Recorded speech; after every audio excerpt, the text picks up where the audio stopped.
Hello, and thank you for listening to this blog audio written and read by the author Ashan R. Hampton. 5 Business Etiquette Basics for the Workplace. In today's intergenerational workplace, occasions for unprofessional behavior abound. Unfortunately, many young adults do not receive adequate instruction on basic principles of work ethic, personal discipline, appropriate dress, speech, and attitude, but they're sitting in the cubicle next to you with nerve-wracking music hissing through their earbuds. As a result, you might respond ungraciously. Sure, dealing with youngsters and coworkers who insist on dousing themselves with intense fragrances or informing you of their bathroom habits can be a chore. However, there are some basic customs of workplace etiquette that we all should abide in order to effectively communicate with others, especially if you intend to advance or get promoted in your career. Rules for proper business etiquette. Making an introduction. When making introductions, be sure to state the person's name, relationship, and relevance to whomever you are introducing them to, in efforts to briefly provide context for the introduction.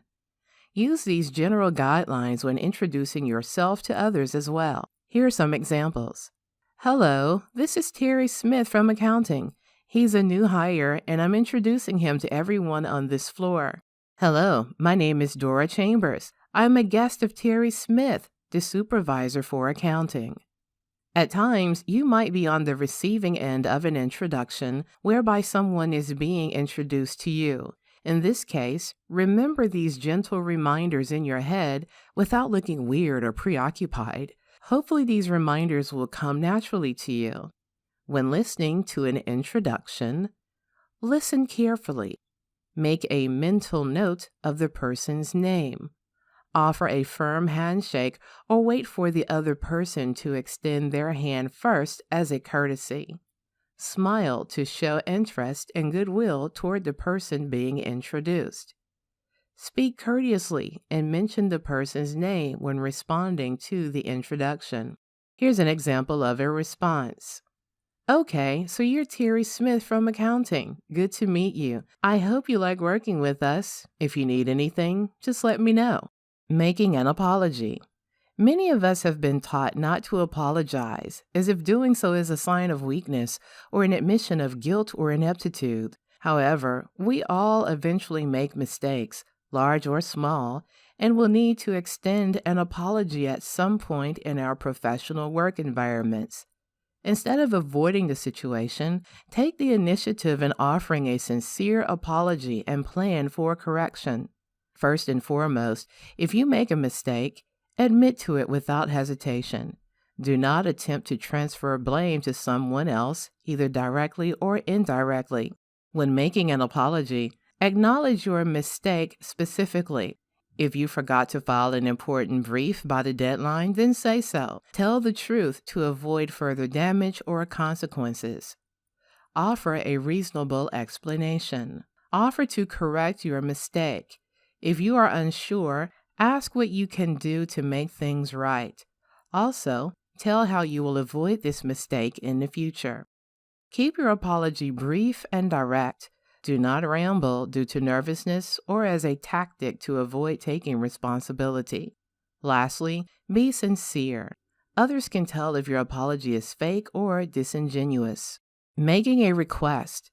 In the workplace, making a request usually includes asking for time off, asking for help, additional resources, or for a favor. Regardless of the reason, always remain genuinely courteous, even if your request is denied. Before asking for something, figure out who can best help you.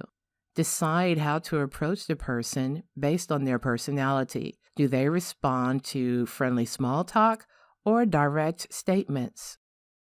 Choose the best time and place to ask, in the morning or afternoon, in front of others or one-on-one.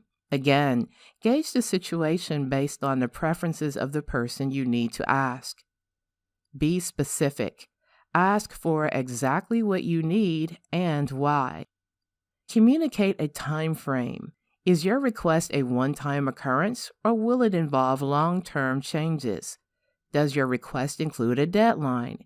Be honest about the time commitment involved in fulfilling your request.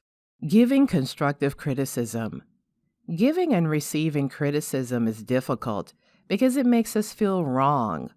We do all kinds of things to avoid this level of uncomfortable conversation. However, in the workplace, dealing with criticism is unavoidable. The key is to share your views in a supportive way and to offer helpful feedback. When thinking of it as an opportunity to help yourself and others flourish, then the idea of personal critique is less intimidating. Know when to offer criticism.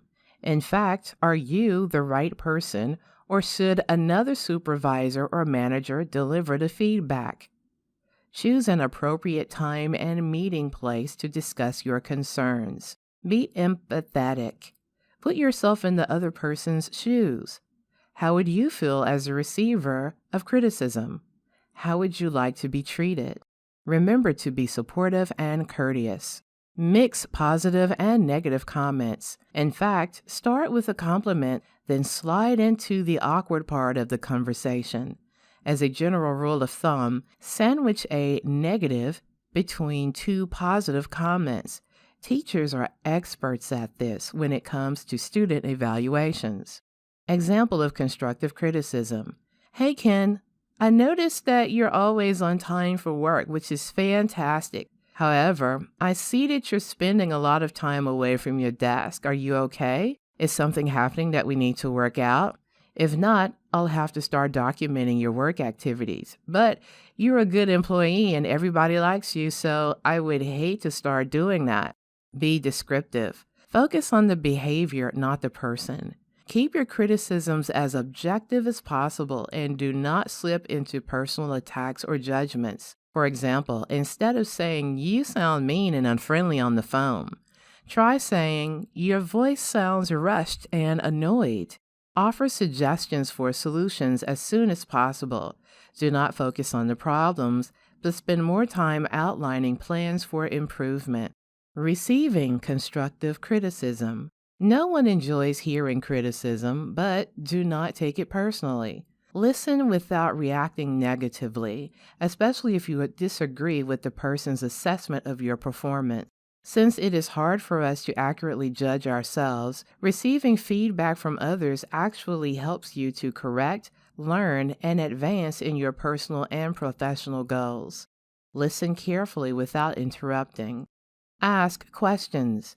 Make sure you understand the criticism. Ask for more information or specific examples if necessary. Put the criticism in perspective without offering excuses. Internally decide to accept or reject the criticism. Do not confuse the criticism with the manner it was delivered or the person offering it. Basically, try not to get emotional. Listen to their suggestions and use logic to extract the useful parts of their feedback. Check yourself. Is the criticism warranted? Do you actually need to make some changes? Ask someone else for a second opinion and make efforts to improve. Remember, we're all facing unprecedented difficulties at work, home, school, and every area of our lives. As humans, we need to be kind and respectful of other humans who are doing their best to adapt to the economic, social, and political changes that have highly affected and overwhelmed our lives. About the author and narrator. Ashan R. Hampton is a longtime English instructor turned entrepreneur. She is also a proud graduate of the Donaghy Scholars Program at the University of Arkansas at Little Rock under the direction of Dr. C. Earl Ramsey Emeritus. Through her company, Onyx Online Education and Training, she offers online writing courses and print books for academic and professional development to individuals and corporations. She is also a prolific published author of several books on a variety of topics. To find out more about Ashan's work, visit www.arhampton.com. And for online courses to improve your writing skills for personal, academic, and professional development, visit the business page at onyxedonline.com. That's www.onyxedonline.com. Thank you for listening and for your support.